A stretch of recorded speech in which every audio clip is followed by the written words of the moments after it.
सुखविंदर सिंह रंधावा जी, टीकाराम जूली जी, पूर्व मुख्यमंत्री श्रीमान अशोक गहलोत जी, पूर्व उप मुख्यमंत्री श्रीमान सचिन पायलट जी, श्रीमान हरीश चौधरी जी, पूर्व विधायक एवं पूर्व मंत्री जी, पूर्व मंत्री हेमाराम जी, हम सब के आदर्श, और आज इस प्रांगण में जहाँ हम खड़े हैं वो एक शिक्षा के रूप में, शिक्षा के मंदिर के रूप में आपने तब्दील किया।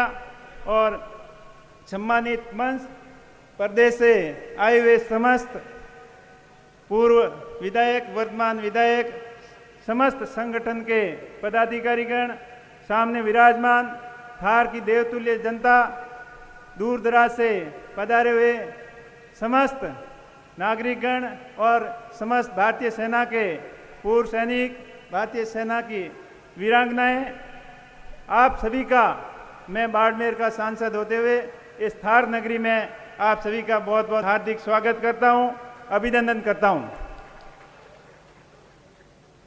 पहलगांव की जो आतंकवादी घटना हुई, निर्दोष निहत्थे लोगों के ऊपर आतंकवादियों द्वारा जो कायराना हमला किया गया, उससे पूरा देश सब था, पूरा देश शोक में था। हर प्रत्येक देशवासी के दिल में ये भावना थी कि इस बार आतंकवादियों को और आतंकवादियों को पहना देने वाले आकाओं को सबक सिखाना है। पूरा देश एक साथ था, सरकार के साथ, पक्ष विपक्ष किसी भी प्रकार की कोई बात नहीं थी, सबने सहयोग दिया और सेना ने ऑपरेशन सिंदूर के माध्यम से आतंकवादियों को, ठिकानों को नेस्तानूद कर दिया और उनको करारा जवाब दिया।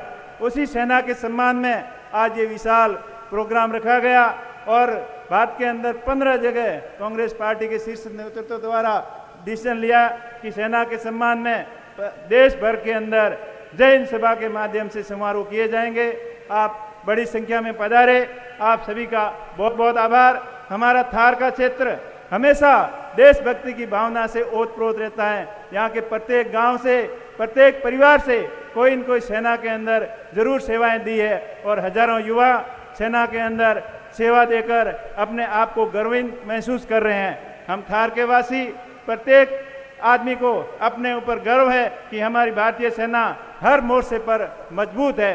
चाहे 48 का युद्ध हो, चाहे 62 का चीन भारत युद्ध हो, चाहे 65 का पाकिस्तान भारत का युद्ध हो, चाहे 71 की पाकिस्तान की युद्ध हो। 71 के युद्ध में तो 73,000 पाकिस्तानी सैनिकों को युद्ध बंदी बनाकर देश के अंदर, पूरे विश्व के अंदर सबसे शक्तिशाली सेना का आपने परिचय दिया। हम सभी भारतीय सेनाओं के ऊपर गर्व महसूस करते हैं, उनकी वीरता, शौर्य और पराक्रम पे फख्र महसूस करते हैं कि हमारे देश की इतनी मजबूत सेना है, तभी हम चैन की नींद यहाँ सो रहे हैं और वो हमारी रक्षा के लिए देश की सीमा पर अग्रिम पंक्ति में अपना सीना ताने खड़े हैं और हम चैन की नींद सो रहे हैं। तो उनके मान और सम्मान में हम कभी कमी नहीं आने देंगे। हमारी सेना का मान और सम्मान हम सदैव ऊंचा रखेंगे। और यहाँ जो बॉर्डर का क्षेत्र है और यहाँ सेना के साथ साथ प्रत्येक थारवासी सेना के सहयोग के लिए हमेशा तत्पर तैयार रहता है।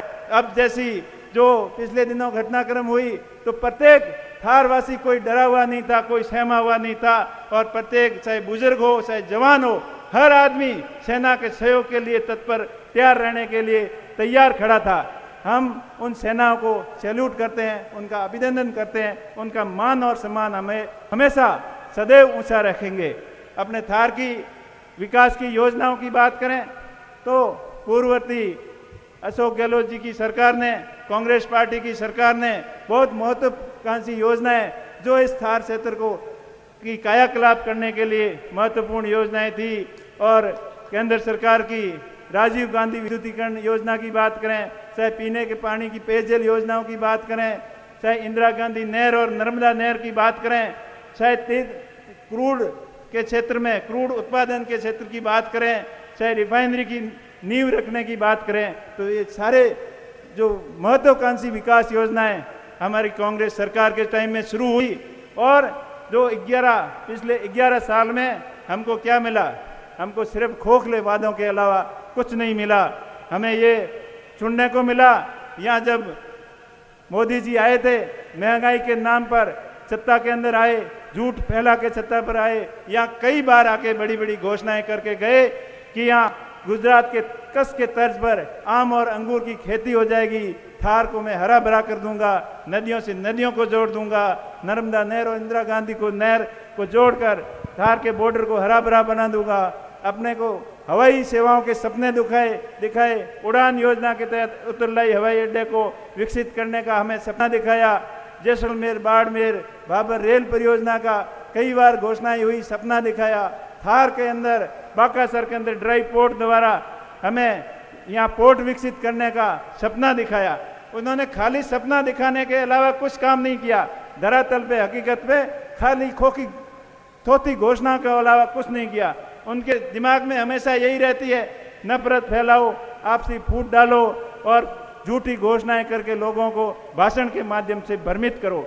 लेकिन थार की जनता और पूरे देश की जनता अब समझ चुकी है, उनके बहकावे में नहीं आने वाली है और वो हर आपदा को अवसर के अंदर तब्दील करने की कोशिश करते हैं। अब भी आपने सुना होगा, इस ऑपरेशन सिंदूर का श्रेय सारा मोदी जी के ऊपर डाल दिया, लेकिन हकीकत में हमारी बहादुर सेना ने जो दुश्मन देश को करारा जवाब दिया। लेकिन वो लोग कह रहे हैं उनकी नसों के अंदर खून नहीं सिंदूर बह रहा है।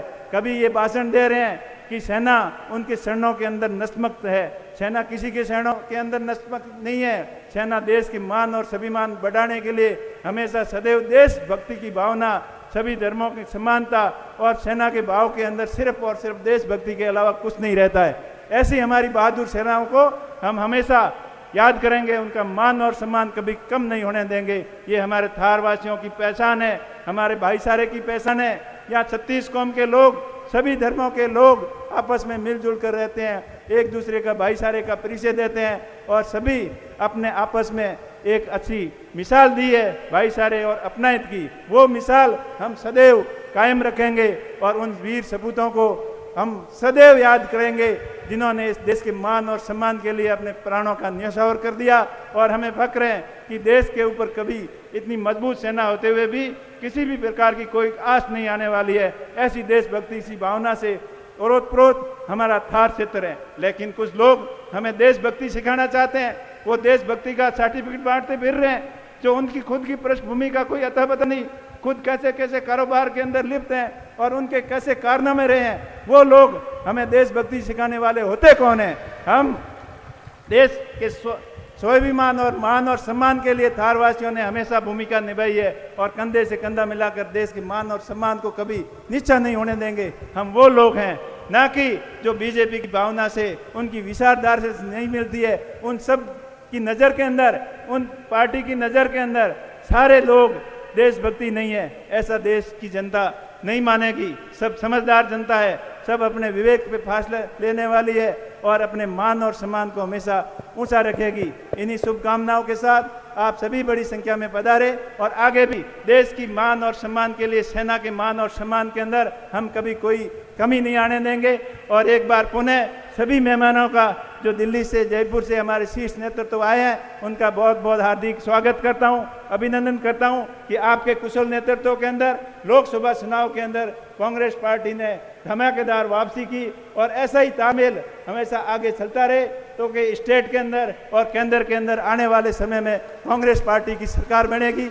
इन्हीं सब शुभकामनाओं के साथ आपका बहुत बहुत स्वागत। जय हिंद, जय भारत, जय भीम, जय संविधान। राम राम सर।